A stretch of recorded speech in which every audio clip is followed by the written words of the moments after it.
ஒரு விசுவாசி தன் search pastor கிட்ட போயிட்டு, பாஸ்டர் இனிமே நான் சபைக்கு வரப்போறது இல்லைன்னு சொன்னாராம். இதை கேட்ட பாஸ்டர், ஏன் எதுக்குப்பா, இதற்கான காரணத்தை நான் தெரிஞ்சுக்கலாமான்னு கேட்டாராம். அதற்கு அந்த நம்பர், நீங்களே பாருங்க பாஸ்டர், சர்வீஸ் நடக்கும் போது சில பேர் போன் நோண்டுறாங்க, சில பேர் தூங்குறாங்க, சில பேர் காசிப் பேசிக்கிறாங்க, யாரும் ஒழுங்கா வாழ்றது இல்ல, இப்படி இருக்கும்போது நான் எப்படி வரது அப்படின்னு கேட்டாராம்.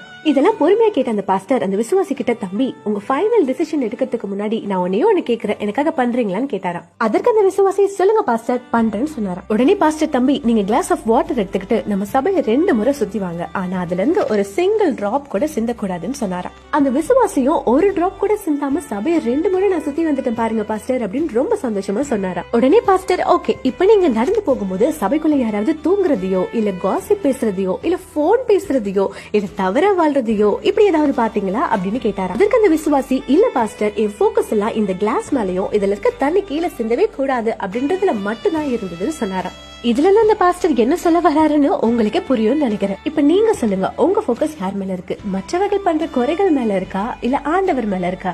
நோய்களை குணமாக்குற ஹாஸ்பிட்டல்ல தானே நோயாளிங்க இருப்பாங்க, அப்படித்தான் எதுவும். சோ சபை குறை சொல்லாம ஆண்டவர் மேல உங்க போக்கஸ் வைங்க. ஆமென்.